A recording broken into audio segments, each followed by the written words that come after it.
Well, good morning, Unity of Richmond. Good morning to those of you who are online.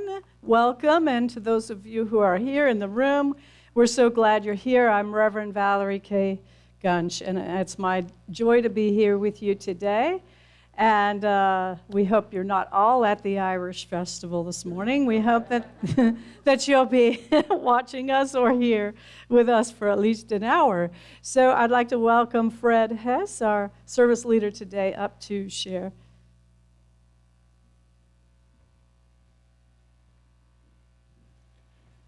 Hello, everyone. All right, we're going to be doing the Daily Word. And the daily word today is divine order supports my life.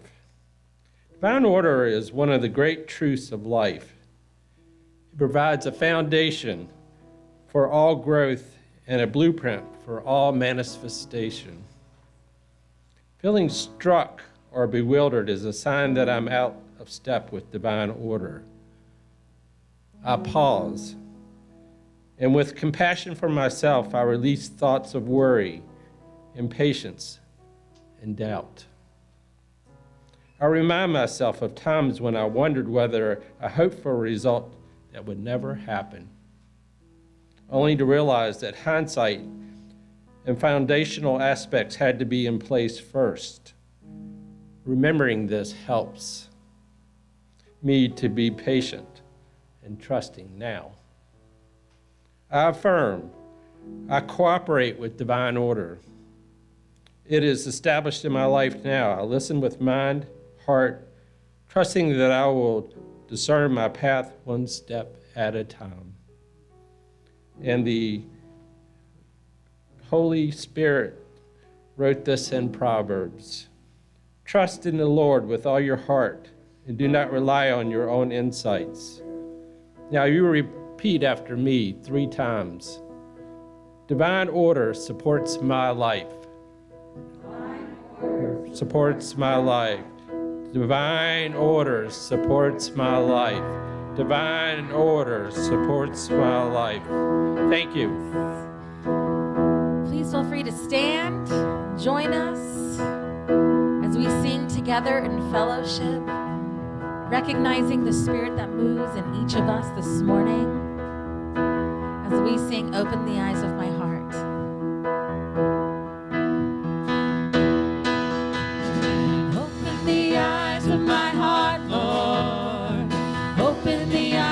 My heart, I want to see you. I want to see you. Open the eyes of my heart, Lord.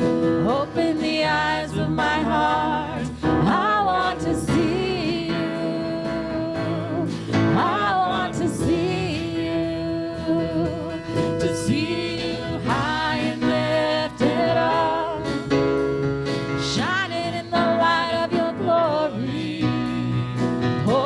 Your power and love as we sing holy, holy, holy. Open the eyes of my heart, Lord. Open the eyes of my heart. I want to see you. I want to see you. Open the eyes of my heart, Lord. Open the eyes of my heart. I want to see you. I want to see you. To see you high and lifted up, shining in the light of your glory. Pour out your power and love as we sing holy, holy, holy.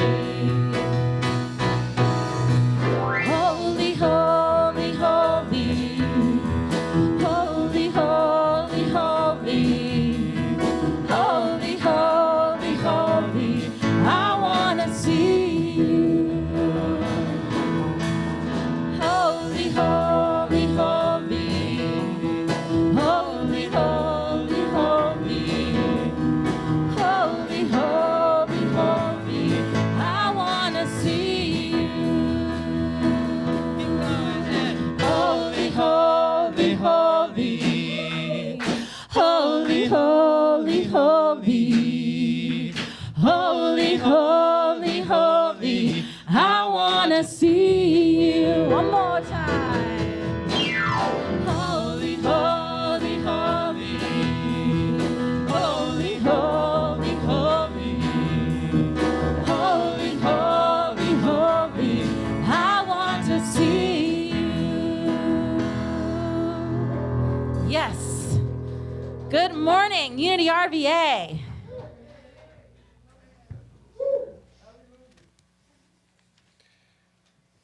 As usual, it's time for prayer. Every time is a time of prayer. So let this be our time of prayer here at Unity of Richmond. And I invite you to get comfortable in your seats. Close your eyes if you wish to, for you to see what is available to you. You have a spirit that loves through you. He works through you, so you can open your eyes to your heart and see him. You are open to these possibilities because your mind is open to see what you want to see. You have that choice. How you live, how you are in this world. Open the eyes to your heart and live that way. Be that way. All of us have this in our abilities to see and live. Open my mind, open my heart, open my arms to see you and embrace you, and always in my relationships, in my prosperity, in my thoughts of other people. We can see that divinity lives in everyone. Let us live that way. Namaste. All right. Sorry, I almost tripped. We're going to do the Metro prayer. We pray for health care in metropolitan Richmond, for our national health care system, which promotes and encourages health, wellness, and well-being for all people. And we have opportunities now. The Cultural Awareness Diversity Team. If you have never been part of this, you should be part of it. Because cultural diversity is the name of the game in this world. We have to see it. We have to be it. We have our prayer chaplain ministry. Right after service, yes. Right after service. You have your prayer chaplain ministry.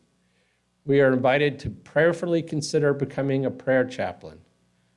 If you want to be part of this with me and with others in this institution, join us as we do the function of this church, the process of this church, to pray and exhibit prayer. All right? Finding yourself in the Bible. Now, this was a wonderful class. Laura is a great teacher. And I was amazed at the first class. I was very much moved by it. Why don't you be moved by it? Come to it and enjoy it. It's a great opportunity for you to grow and be. It's Wednesday nights, the 30th and the 6th, 7 to 9. So come. Easter Inspiration Choir. Get your song on, people. Get your song on. And if you can sing, come. If you can't sing, come. If you can only hum, you can come. So come on, people. Let's be part of this. Be part of this. Guess what? Another potluck here at church. So bring your best A-game food.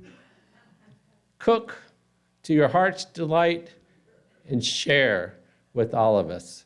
It's a wonderful time It's April 3rd following the service. So come on, and first Sunday in April, we'll have a great time. All right, painting from the inside, play shop. Bring your willingness to play in an acrylic paint. Who doesn't like to play in acrylic paint? Just spray it all over there.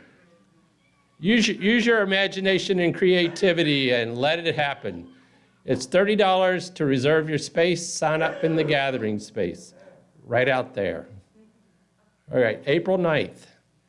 Put that on your calendars, please. All right.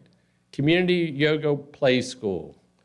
This is a wonderful yoga experience for children. And who can benefit the most from operating from a prayerful state at such a young age? It is a wonderful opportunity to be part of an institution that allows prayer to be the focus of 3 to 5-year-olds. Think about that. Close your eyes and see it. It is what we need in this world. With all the wars and all the anchor we have in this world, let us see it and be it. We start with the children, and we grow from there. All right, April 3rd, open house, 3 o'clock. Come. All right. Is there any more? All right, that's it. All right, thank you.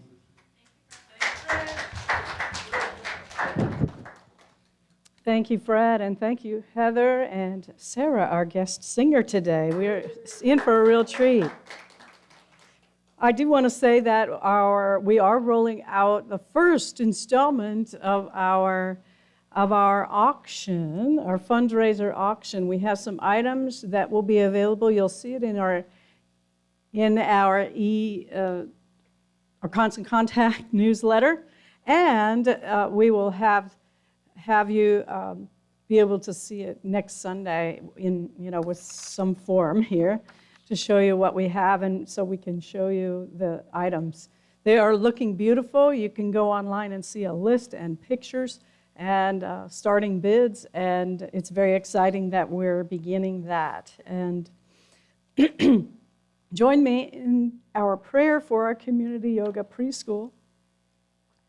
The community yoga preschool is attracting diverse families to enroll in this joyful nature-focused.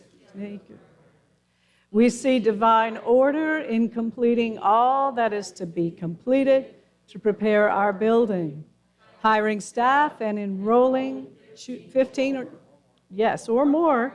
All this occurs with money to spare and to share. I am grateful. And I just have to say, I almost fell over. Ronnie Russell is back in the house with us today. So good to see you. And we want to welcome all who are new, joining us online, and who are new visiting and joining us today. Maybe not new to Unity, but new in our building. So make sure anyone who is here for the first time in Unity of Richmond, please stand so we can welcome them after the service. Thank you. All right. Now we have our featured guest artist, Sarah Burks, followed by Alicia Reynolds, who will give us our yoga spotlight and lead us in meditation.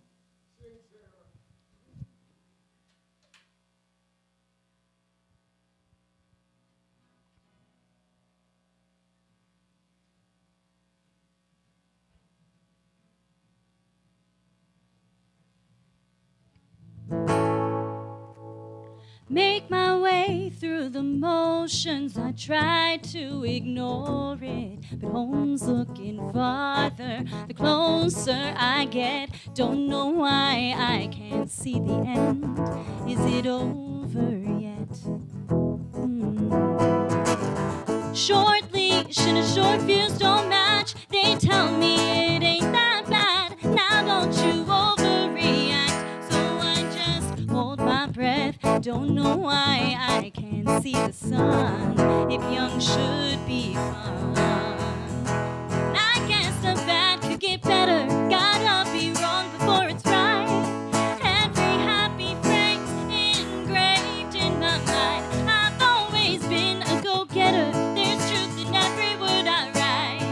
But still the growing pains are keeping me up at night. Hey, hey, hey, hey, hey, hey. And I can't hide. These growing pains are keeping me up at night. Hey, hey, hey, hey, hey, hey. And I can't hide. These growing pains are keeping me up at night. Try to mend what's left of my content and comprehension as I take on the stress of the mess that I've made. Don't know if I even carry wrong, if it's just alone. Oh, and I guess the bad could get better. Gotta be wrong before it's right. Every happy phrase engraved in my mind. I've always been a go-getter. There's truth in every word I write.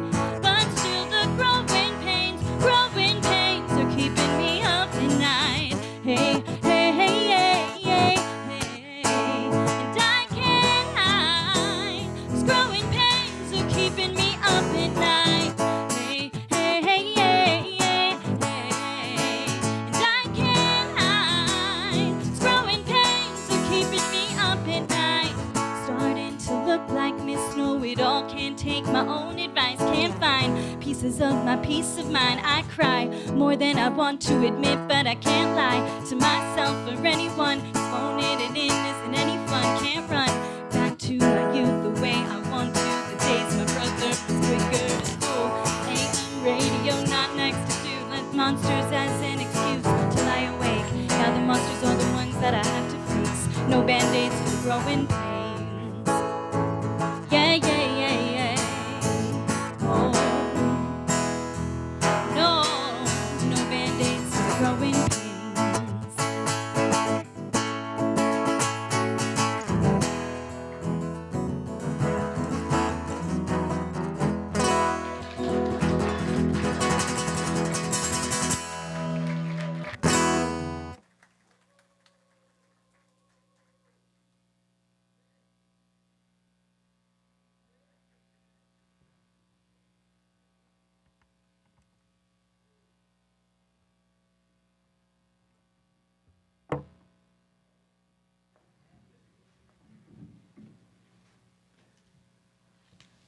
Good morning, Unity.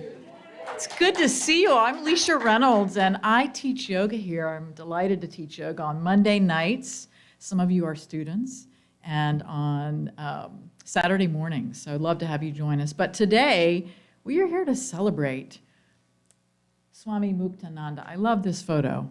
This is a dear photo. Some of you, I believe, may have even had an opportunity back in the day to see Swami Muktananda.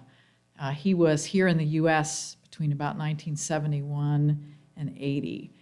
He was born in India in 1908 in Mangalore, and from a very young age, he had a calling. He was really looking for God. And as a young boy, he met Nityananda, Bhagawan Nityananda. They had a very brief meeting, and at 15, Muktananda left home on the search for God. He was really a seeker. And for many years, he looked and met with saints and sages and kept looking. And he finally ended up back at the feet of Bhagawan Nityananda. I think that was in 1947. Received his blessings and studied with him extensively for about the next 9 years. And at the end of that 9 years, Nityananda said, "You're ready. You're ready." And he actually took over an ashram in Ganeshpuri, India, to help run that ashram. And from that point, Muktananda brought yoga to the West. And again, I mentioned some of you may have remember seeing him on TV back in the 70s and early 80s. He did a road show, and he did about 3 world tours, and the U.S. was part of that. So he became really famous here in the United States, but he also traveled to Australia and a lot of other countries, really bringing yoga here. And that's profound. There are many different lineages, and we've been exploring that this month. And he founded Siddha Yoga. That's part of the Kashmiri Shaivism tradition, which is monotheistic, just one. And I have a favorite quote. He actually left his body in 82, but he is still very much with us today, really in all of us. I have a quote that I'd like to share with you. It's one of my favorites. And this is a dear book a yoga student gave me. It's called To Know the Knower. It has some really beautiful quotes from Muktananda. And I'd like to share this with you. Perhaps you are afraid of losing yourself. But without losing yourself, nothing can be attained. I can assure you that when you lose yourself, you will find something. Go ahead, lose yourself. I will find you. And I'd like to invite you all now to sit back comfortably in your seats. Your feet flat on the floor. Let your shoulders rest against the back of your chair, hands resting comfortably in your lap. And take in a nice, long, easy in-breath.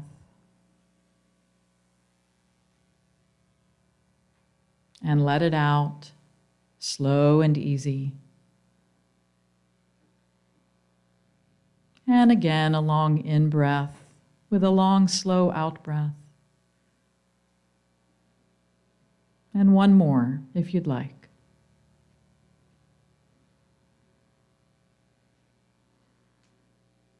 Become aware of your toes, all 10 toes, all at the same time. Become aware of your feet, both feet at the same time. Notice your toes and feet, outside and inside. Extend your awareness through your ankles, into and through the length of both legs, including your lower legs, knees and thighs, and into and through both hips and hip joints, outside and inside. Being aware of both feet, legs and hips, outside and inside.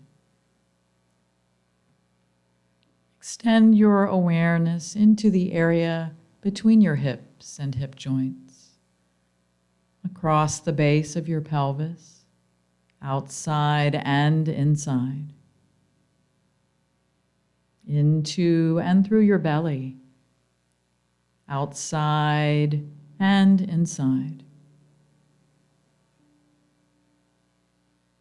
Become aware of your chest, your whole chest, including all the way up through the fronts of your shoulders and across your collarbones.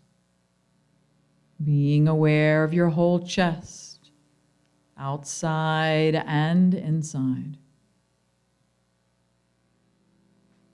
Extend your awareness around the sides of your torso and into your back. Become aware of your whole back, including the backs of your shoulder blades, the space between your shoulder blades, the back of your ribs, the back of your waist, and through the whole lower portion of your back, including the back of your hips and buttocks, and from the center of your waist, down through your sacrum, into your tailbone, Being aware of your whole back, your whole torso, front and back, outside and inside. Extend your awareness from your torso through your arms and into your hands. Notice your fingers and thumbs, thumbs and fingers, and through both hands. Become aware of your wrists and through your arms, the length of both arms, including your lower arms, elbows and upper arms, including your underarms and shoulders, hands, arms and shoulders, outside and inside. Extend your awareness from your torso through your shoulders and into your neck. Becoming aware of your neck, outside and inside. Extend your awareness through your neck, face and head, outside and inside. Now being aware of your whole body, including your feet and legs, your torso, the whole trunk of your body, your hands and arms, and from your torso through your shoulders, neck, face, and head, outside and inside, all at the same time. Being aware of your whole body, or being aware of awareness itself,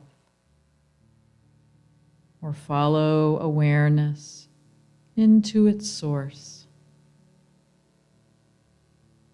Rest in that.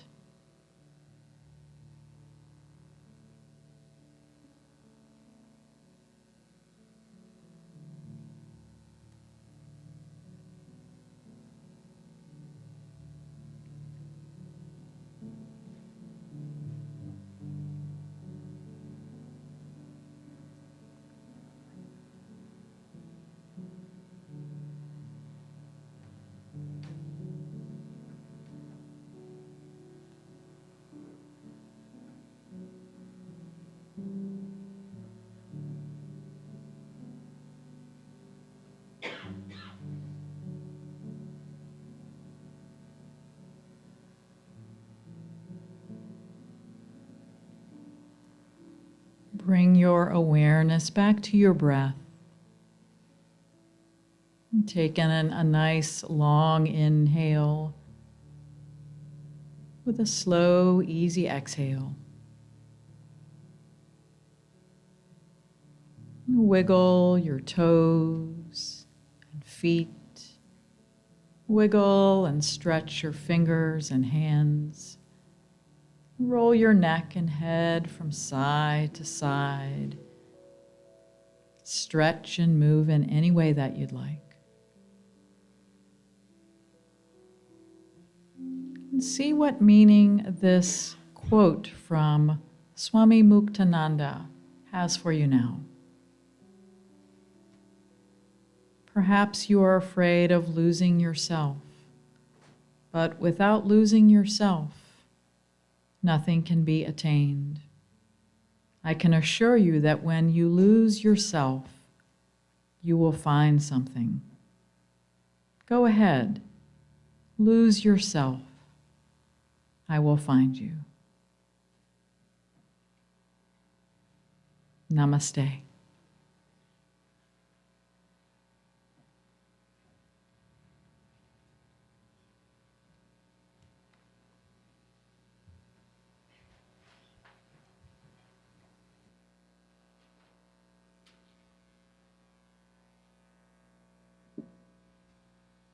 Thank you, Leisha.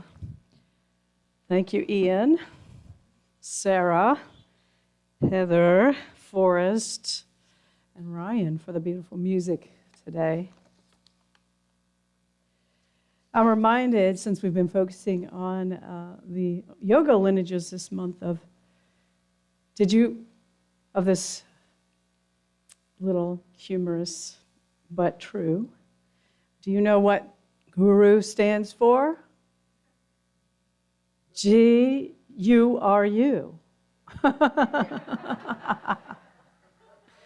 G, you are you.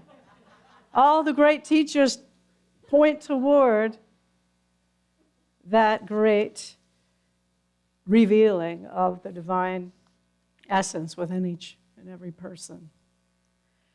So what is the law and why do we work with the law?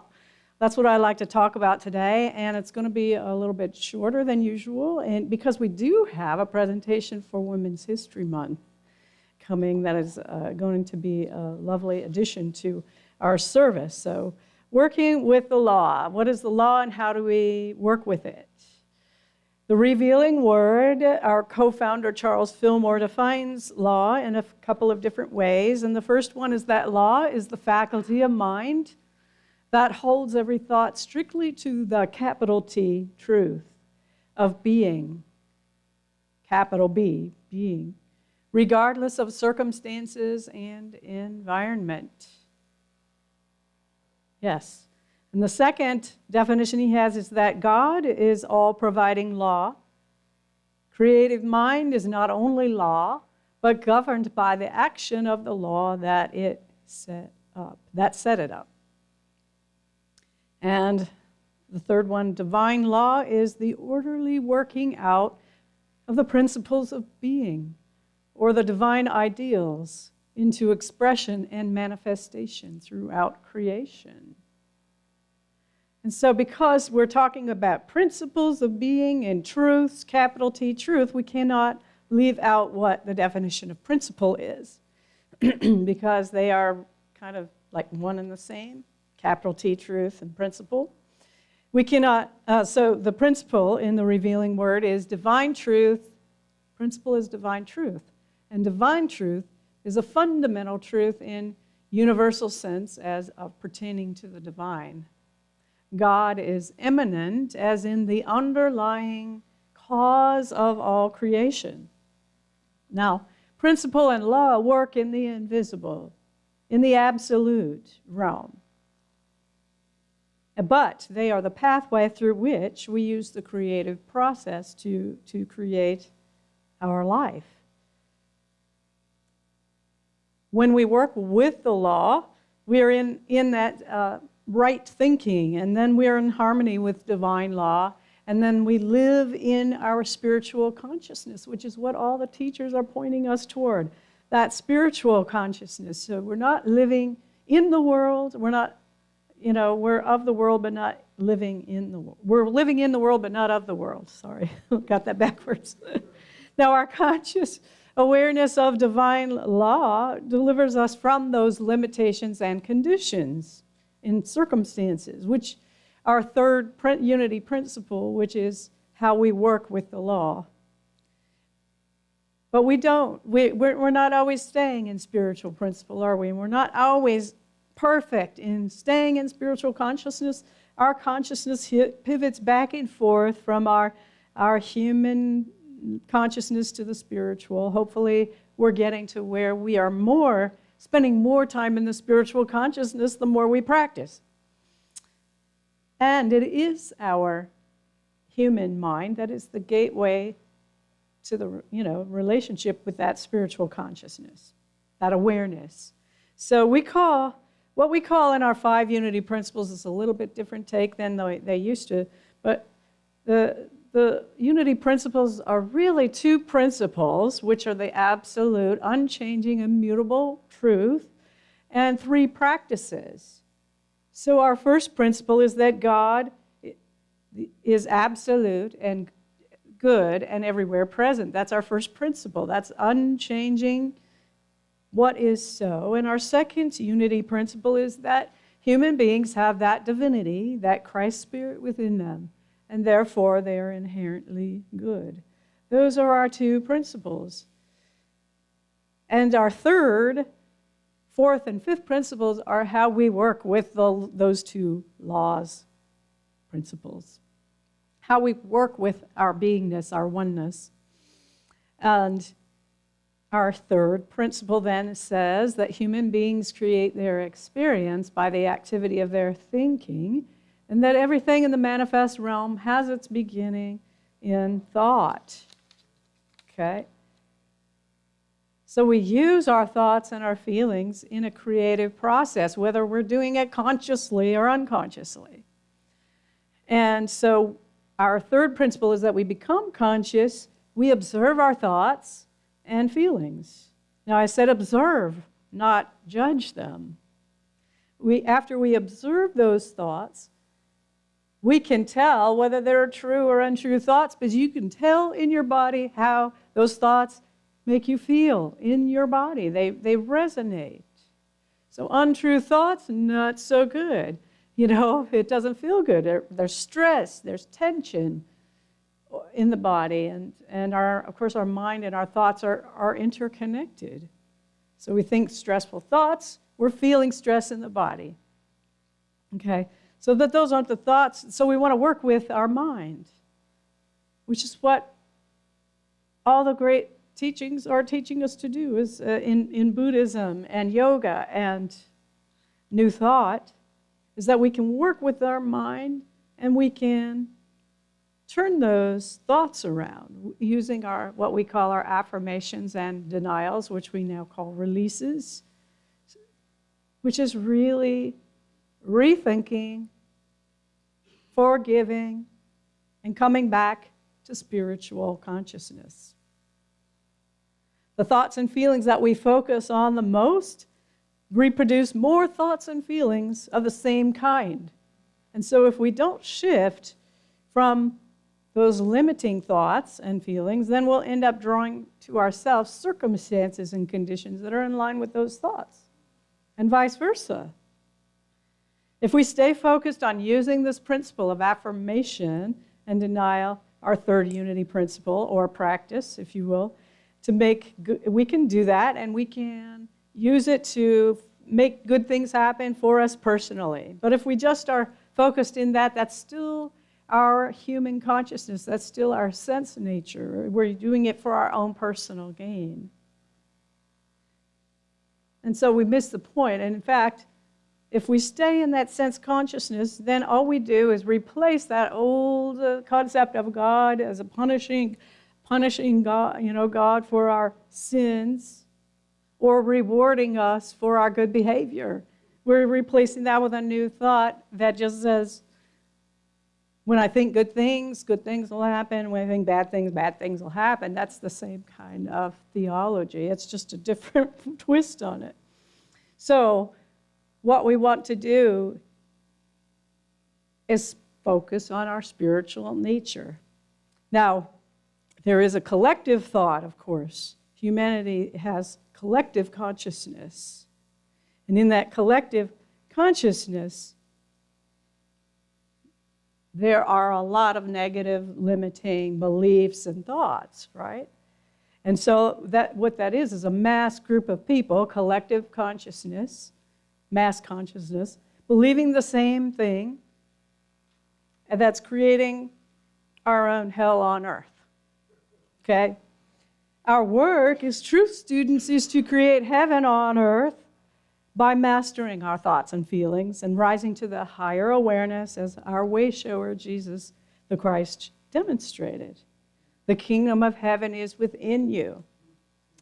Now, however, the more we align with this law, the truth of our beingness, we create that energy that is in sync with harmonious circumstances. And even better, when we choose spiritual mind over the ego, which is what we do when we lose ourselves, as the quote that Lisa shared, then we resonate with the truth of being and the law, regardless of our circumstances and conditions. And when we do this, this is what Jesus said I think, when he's in the scripture, it says, Matthew 10:39, whoever finds their life will lose it, and whoever loses their life for my sake will find it. We cling to our human sense, nature, and consciousness, or we can give it up for something greater, something more powerful, our true spiritual nature, that God, the good everywhere present, that is at the point of me and the point of you and the point of every human being, whether we're aware of it or not. So we all have different experiences and outcomes and different inner experiences in the way we work with the law individually. So to give up our life so that we may find it requires this, that we not lose our mind, but that we let the spiritual nature restore it to its wholeness, which is what we do with our fourth unity principle, the practice of prayer and meditation. When we practice that, it restores our mind to wholeness. So we can work with our thoughts and our feelings and practice mastery and hold to that truth of being, regardless of circumstances and environment. Now, in our Bible class the other night, Reverend Laura Bennett's Meeting Myself in the Bible, it's great. You should join us this next couple of weeks. She calls it the heart-mind, this wisdom of the heart-mind, which is what instructs us on how to hear the word of God or hear that spiritual nature in us. We can hear it in Scripture, and we can hear the word within us when we pray and we meditate. And then when we hear it, we can follow it, and we can take action, our fifth unity principle. Knowing and understanding the laws of life, also called truth, capital T, truth, are not enough. A person must live the truth he or she knows. So how do we do that? Live the truth we know by continuing to practice and recalculate when we get off our course. Unity author Ellen Davenport in the 5 Unity Principles says this: life is consciousness first. Then we take action as we are inspired. Make sure that every action comes from an energy of what you are for.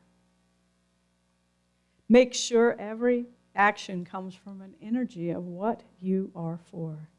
And then she further says, sometimes to live the truth we know is not taking a physical action, but a metaphysical action.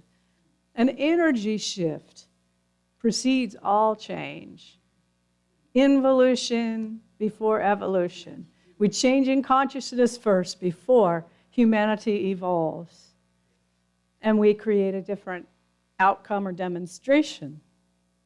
When we concentrate on the awareness of God as our constant substance and supply, then the result is that we experience a life of wholeness and freedom and abundance and joy and creative expression.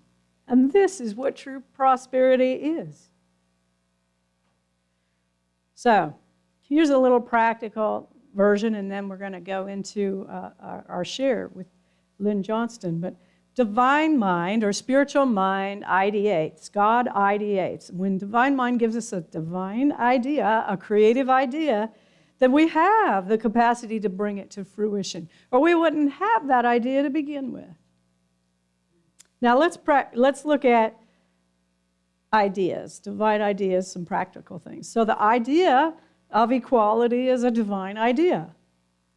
Yet by demonstration and outer circumstances and conditions, that ideal of equality isn't fully expressed or reflected. So I'm sure when the first idea of a table came about, they might have tried 1 leg, 2 legs, 3 legs. Well, that's better. That kind of functions. 4 legs, but a 2-legged table just doesn't function. So the way we use those ideas can come out a little backward sometimes, or, not the outcome we had intended. But it takes our determination in working with the law and our continuous commitment to bring about this idea of equality. And that's what today's presentation of women's history in Richmond comes from, because it is about the vote and about that suffrage movement in Richmond and the right to vote for women, and black women included. And it was a long, drawn-out process because it didn't happen with the 13th Amendment and stop there, and black women weren't allowed to vote, and indigenous women. So the divine idea is there. We're still working with it until enough mass consciousness gets it right, okay? So we will have Lynn come up in a few moments to share her project that she did with Lucretia Anderson, Maya Flores, Alva Trees. She'll tell you all their names and stuff.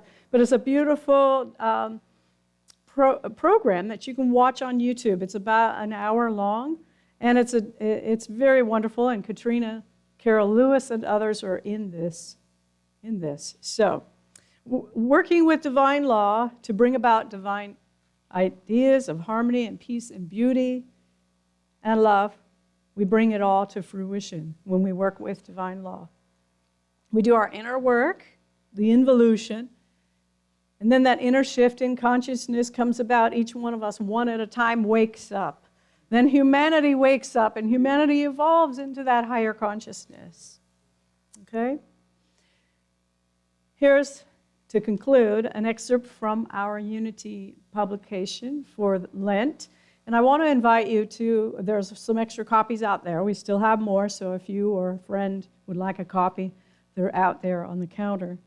But to conclude, in truth, we are under no laws but God's laws. We allow these laws to work for us as we work with them.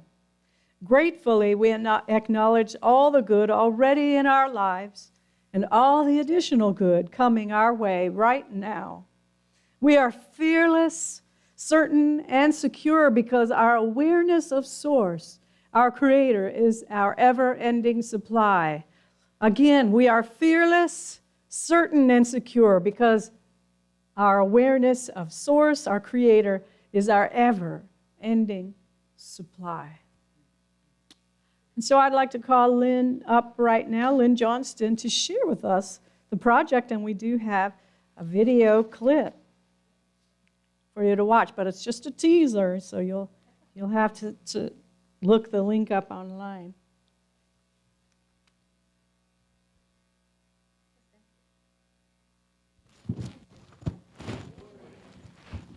We're coming to the end of March, which is Women's History Month, following Black History Month, which is very appropriate as the story of emancipation and empowerment were contiguous throughout the United States history.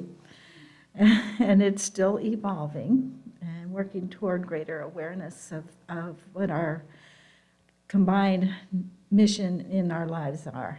So the project that we just put together very recently was with the Maymount Education Foundation, which is headed up now by Lucretia Anderson from Unity. And she is assisted by our own Maya Flores, who we've known since she was an infant, is now working with her. And they are working together to present a whole new perspective on history, to be more inclusive, be a greater awareness of the struggles and the victories over time, especially here in Virginia. And Richmond has a very rich history, probably one of the more interesting ones in the country. So to begin with, women arrived in 1619, along with indentured servants and slaves, all came in together to provide working force for the new nation. It was a struggle. Not everybody survived, not everybody thrived, but it certainly was the start. But it brought with it a patriarchal mindset that persisted all the way through our history in Virginia. By the time of the American Revolution, Virginia was the most prosperous region in the entire area in the entire country at the time. And it was primarily agrarian, and it was founded on cheap slave labor. And it was run by the General Assembly of white landowner men.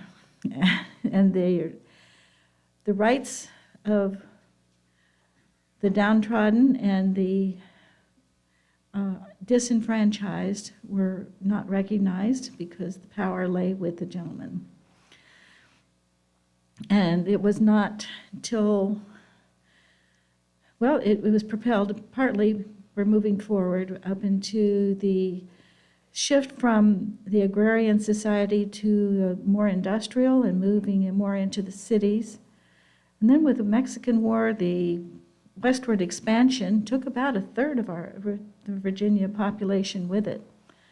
So people began moving in off of the farms into the cities. And as they came into the cities, there was different opportunities as well as difficulties. Big waves of immigrants started coming in from Europe, began to be competing for cheap labor with slave labor. This brought an awareness that there was a power imbalance and that there were the ruling class had a disproportionate rule over the people, and this was not fair. And it became more and more aware. There was exploitation. There was difficulties maintaining households and moving out of a level of poverty and ill health. The average age was like 46 for whites and 35 for blacks. And it was a very difficult time. There were very poor working conditions, very poor health care, and there were absolutely no safety nets. So in the West, women actually became leaders. They were honored, and they were allowed to be sheriffs and judges and school teachers, and things shifted, and the word got back here like it was time to change the mindset. And this is the shift in consciousness that began to propel a whole new wave of awareness that there were these great disparities. And when you have imbalance, the whole law of the universe is to shift back to a point of harmony. And so this began to bring out the need for social welfare, for education, for hygiene, for better jobs, move out of the shift began with the women. There was a great deal of corruption in government at the time, and it was considered, politics were considered very dirty, and therefore women were not to dirty themselves with the whole arena of politics and stay with their sphere of influence, which was the home and hearth. But it became very evident that there was something wrong here, and this was not working. And the women saw to this and began to petition and parade and come together. And as they did this, they were inviting great harassment and hostility everywhere they went. I mean, shift is not always easy, so these women had to get through this and find their areas of support. And this is one of the great gifts of womanhood is collaboration and working together. And they found other groups and other people of like mind, across the racial divide. Virginia was the most racially divided area in the country at the time. But because these were common humanity issues, the women came together, and this was often, part of it was with the new working class, who had to rise above their dismal working conditions. There were no child labor laws. Children were not required to go to school. They were put right into the workforce for these poor families, and the health conditions were just impossibly bad at the time, and disease was rampant. The women saw the great need here and began to work in different groups in different arenas. In education, there were writers, there were artists, there were speakers, people who, like myself, were very uncomfortable coming out into the public arena, came forth because they had a shared passion, and they saw that the need was here, that humanity needed to be uplifted, and the time was right. So this was recognizing it in a collective manner. And so they came together in their different groups initially, and then together across the divides to make these changes happen. And they were pretty remarkable. So the women started coming out into politics, and they came out and spoke for change. And the change was for humanity. And this was for the greater good.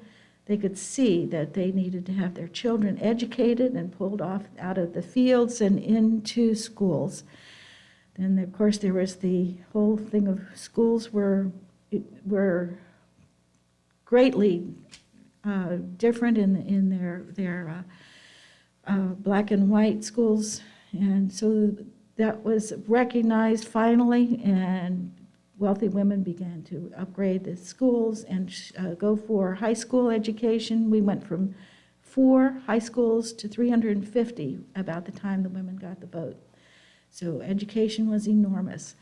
A place where there was intersection was the great tuberculosis issues. And we had the pandemic of the Spanish flu. People were dying by the millions. And this is where the black and white women came together in the Visiting Nurses Association and the hospitals, starting to find funding for hospitals and for public health. This was just an enormous shift because they had to come together just for all their people to survive and thrive. That was the next step. So then the labor laws were changed so people could come up to a new level of prosperity and be able to educate and to be able to work together.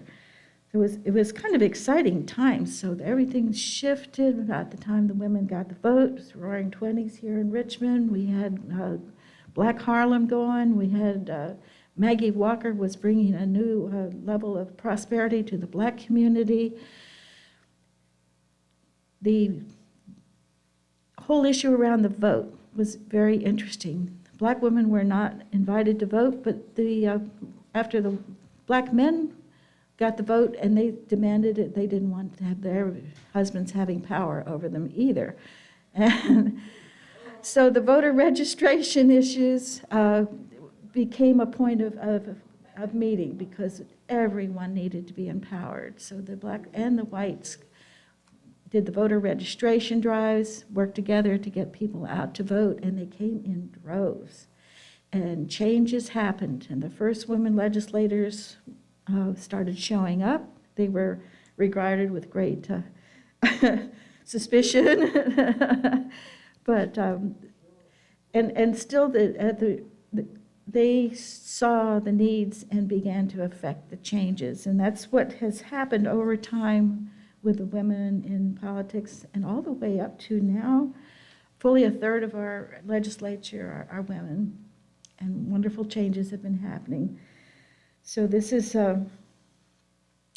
exciting times in Virginia. We still have a way to go, and that's part of what the discussion is about. We are empowered. We are living within the laws of divine order, everything in its own time.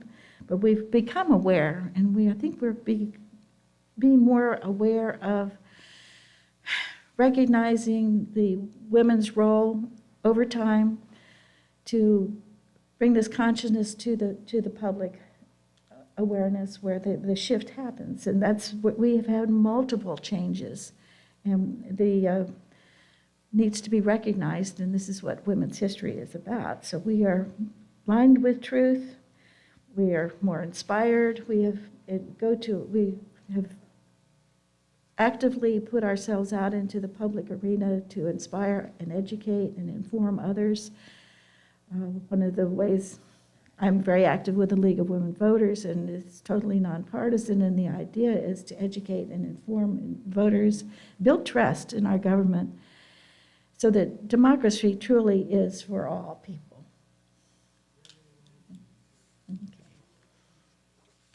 And there's a wonderful clip. This is just as wonderful, thank you. The opportunity, appreciate it.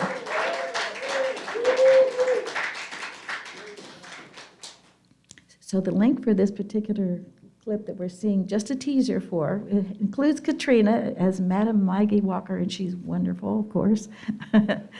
But you just go to maymont.org and just go to events, and then there's a little YouTube, and the YouTube you can access anytime. So, thank you. About the Interracial Cooperation Commission. Well, I would be happy to, but I have invited two women who I think may be more an authority on our work there together. Ah, they've arrived just now. Mrs. Walker, such a pleasure. Please, come sit. I must ask after Aunt Sally, I'm afraid. No, please, continue.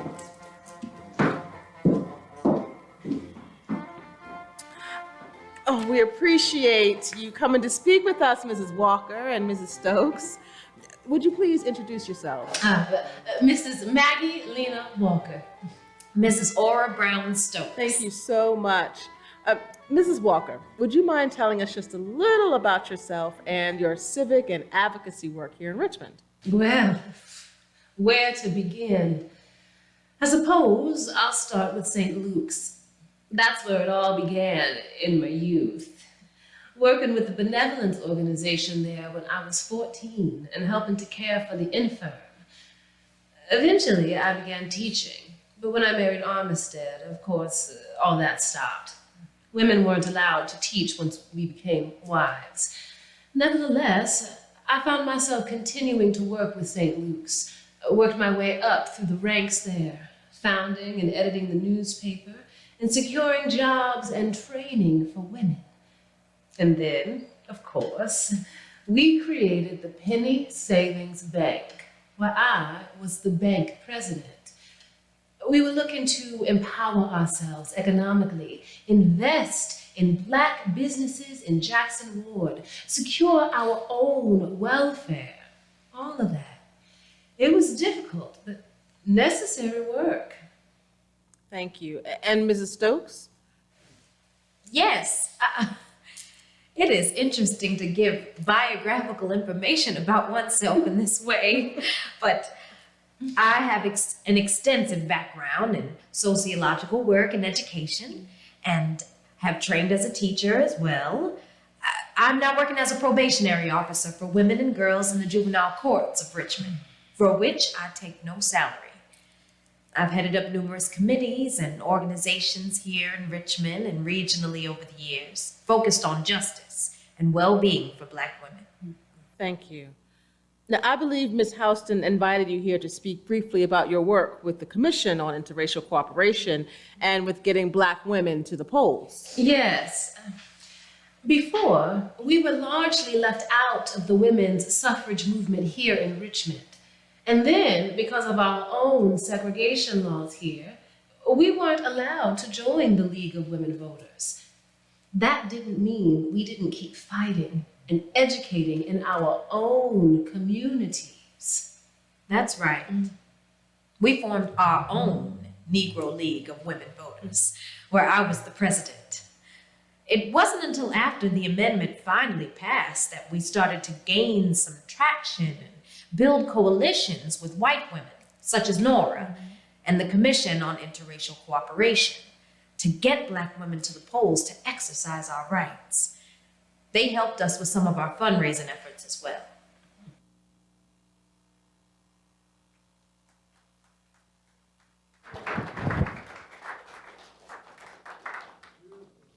So if you want to see the rest of the story, just go to maymont.org or watch for the link that we are sharing. And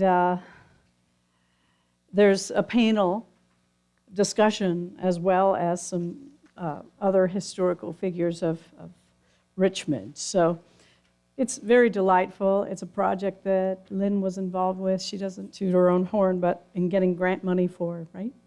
So thank you.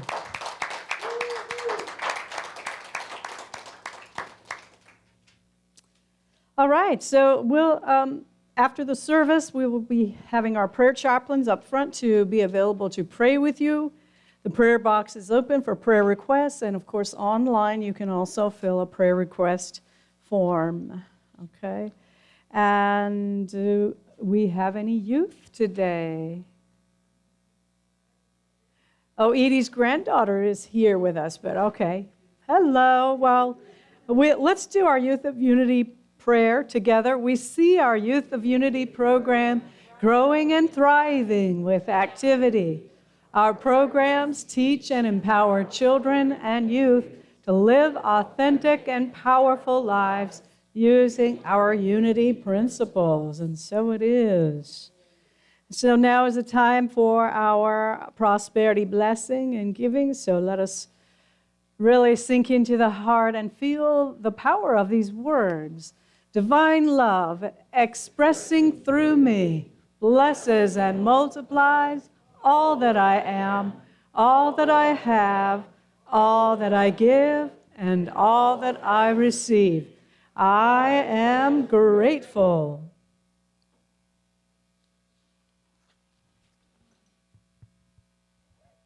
What an incredible Sunday.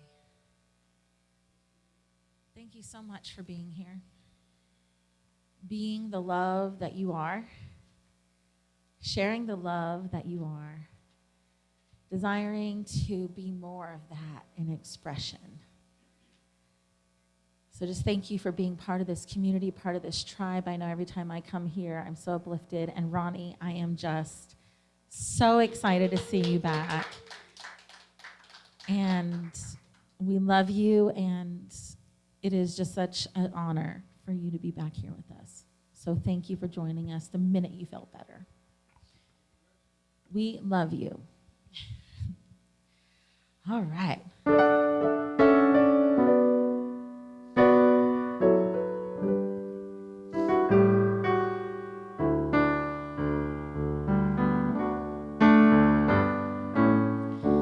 Lord, I come to you. Let my heart be changed, renewed, flowing from the grace that I found in you.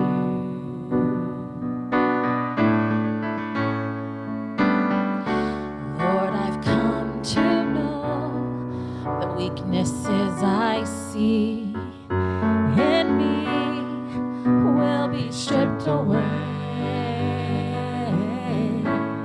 by the power of your love.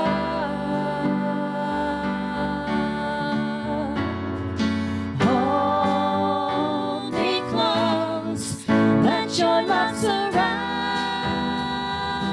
me.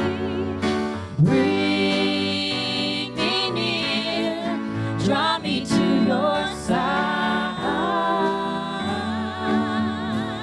And as I wait, I'll rise up like the eagle,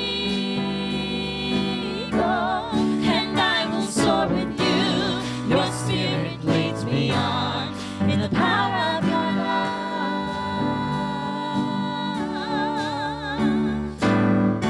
Lord, unveil my eyes, let me see you face to face, the knowledge of your love as you live in me.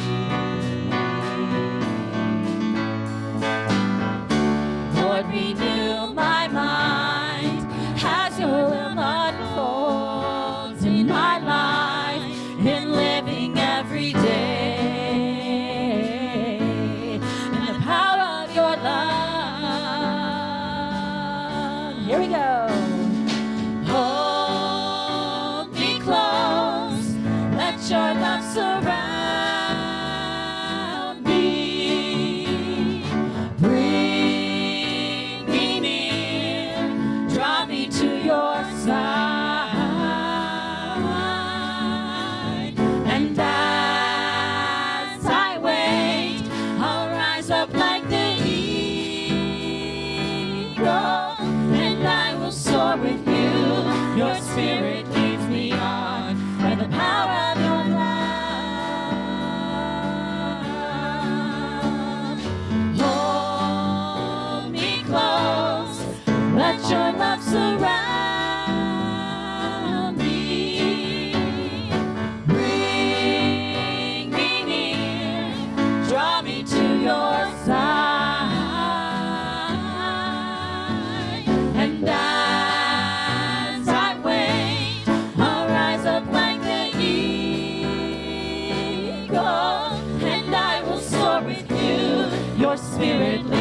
on by the power of your love. And I will soar with you. Your spirit leads me on by the power of your love.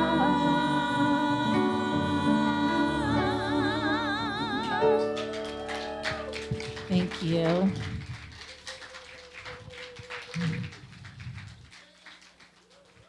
Heather Orenfleet and Sarah Burks, everybody. Fresh debut on the stage.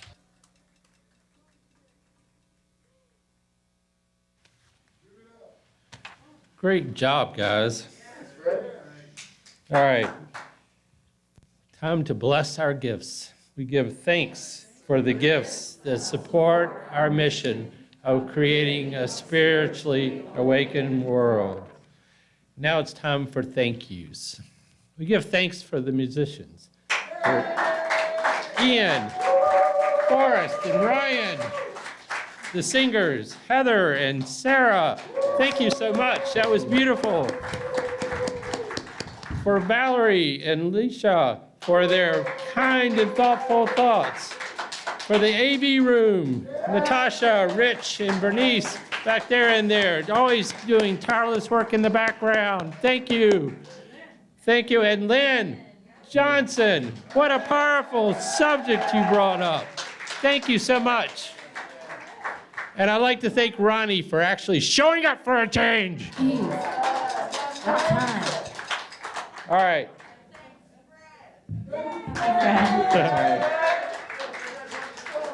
All right. It's time for our prayer for protection.